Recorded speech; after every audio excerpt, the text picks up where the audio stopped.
19 जून 2004 को एस्ट्रोनॉमर्स को पहली बार एपोफिस एस्ट्रॉइड आसमान में दिखता है। उस समय किसी ने ये सपनों में भी नहीं सोचा था कि आगे चलकर ये एस्ट्रॉइड हम सबके लिए इतना सीरियस थ्रेट बन जाएगा। डिस्कवर होने के कुछ समय बाद ही ये एस्ट्रॉइड पोटेंशियली हैजार्डियस एस्ट्रॉइड की सूची में तेजी से ऊपर चला जाता है। मन में बस एक ही सवाल था, क्या एपोफिस एस्ट्रॉइड हमारी पृथ्वी से टकराने वाला है? दिसंबर 2004 डिस्कवर होने के 6 महीने के अंदर ही हमें इसका जवाब मिलता है, ऐसा जवाब जो बेहद डराने वाला था। दोस्तों, हमें पता है कि एक भारी भरकम एस्ट्रॉइड के टकराने से किस हद तक तबाही हो सकती है। आपको मालूम होगा कि करोड़ों साल पहले एक ऐसा ही भारी भरकम एस्ट्रॉइड चिकसलूब हमारी पृथ्वी से टकराया था, जिसने डायनासोर्स के एक झटके में नामो निशान मिटा दिए थे। चिकसलूब पूरी पृथ्वी पे तबाही लेकर आया था। पृथ्वी पे मास एक्सटेंशन के इस हिस्टोरिकल इवेंट से सीख लेते हुए हम हमेशा से ही एस्ट्रॉइड को लेकर बेहद सतर्क हो जाते हैं। अभी तो हमारे पास टेक्नोलॉजी भी है जिसकी मदद से हम दूर से ही आते किसी खतरे को पहचान लेते हैं।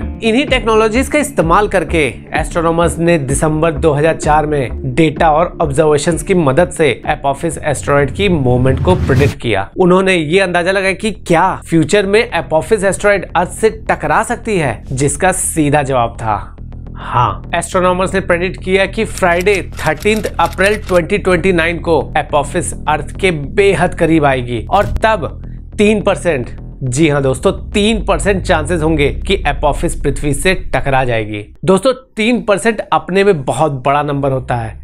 ये सच में चिंताजनक है। लोगों के मन में अब दूसरा सवाल ये आ रहा था कि क्या चिकसलूब एस्ट्रॉइड की तरह एपोफिस एस्ट्रॉइड भी पृथ्वी पे मास एक्सटेंशन ला सकती है? क्या हमारा हाल भी डायनासोर्स की तरह होने वाला है? एपोफिस एस्ट्रॉइड को साइंटिस्ट ने जब डीपली स्टडी किया तो सिचुएशन एकदम ही बदल गई। आइए आगे जानते हैं कैसे। नियर अर्थ ऑब्जेक्ट की कैटेगरी में आने वाला एपोफिस एस्ट्रॉइड असल में एक एस टाइप यानी स्टोनी टाइप एस्ट्रॉइड है, जो रॉकी और मेटेलिक मटेरियल से बना हुआ है, जैसे कि सिलिकेट, आयरन और निकल। एस्ट्रॉइड की रडार इमेजेस को देखने के बाद पता चलता है कि इस एस्ट्रॉइड के 2 लोब्स हैं और ये एक मूंगफली के आकार में दिखता है। दोस्तों, एपोफिस एस्ट्रॉइड का साइज नियर अबाउट 370 मीटर्स है, यानी कि एम्पायर स्टेट बिल्डिंग से ये बस थोड़ा सा ही छोटा है। एस्ट्रॉइड के साइज और अर्थ की नजदीकी इतनी थी कि यूरोपियन स्पेस एजेंसी और नासा ने इसे खतरे वाली सूची में डाल दिया। ईसा के इम्पैक्ट रिस्क लिस्ट और नासा के सेंट्री रिस्क टेबल पे 17 सालों के लिए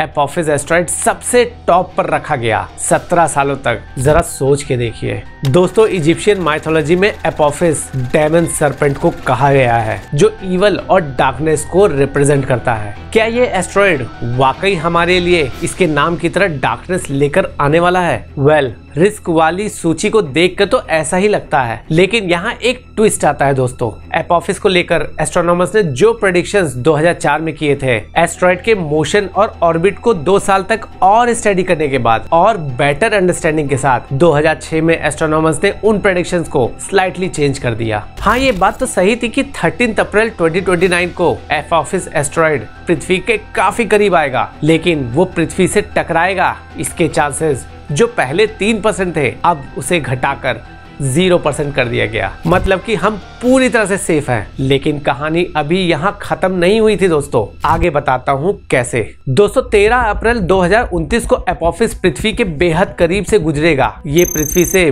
32,000 किलोमीटर से भी कम डिस्टेंस पर लगभग 30 किलोमीटर प्रति सेकंड की स्पीड से पास होगा। आपको जान के हैरानी होगी कि जियो सिंक्रोनस सैटेलाइट्स लगभग 36,000 किलोमीटर की ऊंचाई पे सिचुएटेड होते हैं।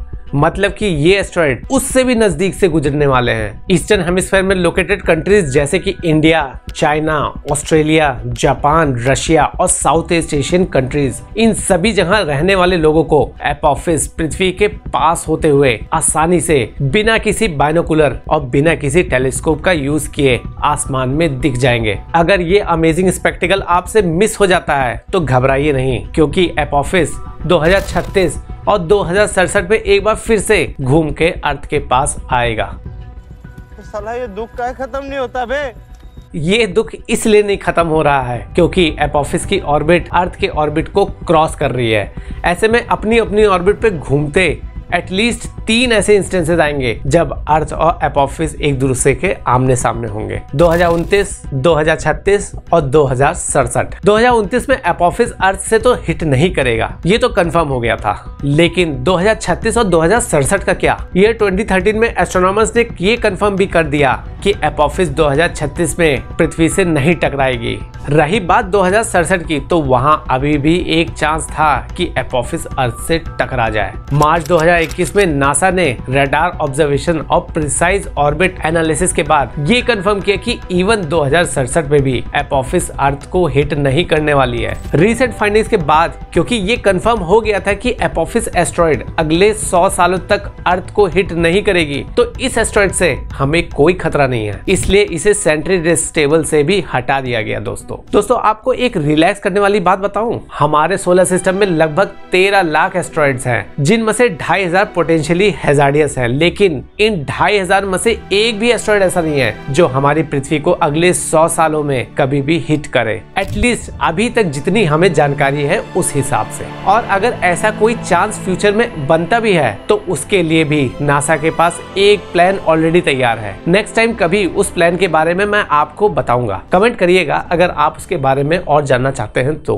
अगर वर्स्ट केस में ये टकरा भी जाती है तो भी प्लेनेट के लेवल की तबाही नहीं आने वाली है। चिकसलूब एस्ट्रॉइड साइज में 10 से 15 किलोमीटर बड़ा था, जो एपोफिस के 370 मीटर की तुलना में काफी बड़ा था। एपोफिस अगर अनफॉर्चुनेटली अर्थ से टकरा भी जाता है तो भी वो एक बड़े शहर जितना ही तबाही कर सकता है। मास एक्सटेंशन वाली तबाही नहीं होने वाली है। दोस्तों एपोफिस एस्ट्रॉइड से फिलहाल डरने की जरूरत नहीं है। इनफैक्ट ये हमें एक यूनिक रिसर्च अपॉर्चुनिटी दे रहा है। नासा ने इस एस्ट्रॉइड को स्टडी करने के लिए अपना एक स्पेसक्राफ्ट भी इसके पास भेजा है। ओसाइरिस रेक्स एस्ट्रॉइड बेन्नु से सैंपल्स कलेक्ट करने के बाद अर्थ में बिना एंटर किए सैंपल्स को ड्रॉप करके एस्ट्रॉइड एपोफिस को स्टडी करने के लिए चला जाता है। एपोफिस एस्ट्रॉइड के स्ट्रक्चर और केमिकल कंपोजिशन को स्टडी करने पर हम सोलर सिस्टम के अर्ली हिस्ट्री को और बेहतर समझ पाएंगे। आपको बता दूं दोस्तों कि एपोफिस अर्ली सोलर सिस्टम का ही हिस्सा है, जो 4.6 बिलियन ईयर्स पहले बना था, लगभग उसी टाइम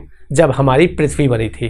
हमारी पृथ्वी किस तरह से और किन किन स्टेज से गुजरी है, अगर वो आप जानना चाहते हैं तो इस वीडियो को देखिए। सच में बहुत सी इंटरेस्टिंग चीजें पता चलेंगी आपको इस वीडियो को देखने पर। मैं मिलता हूं आपसे नेक्स्ट वीडियो में, तब तक के लिए अलविदा।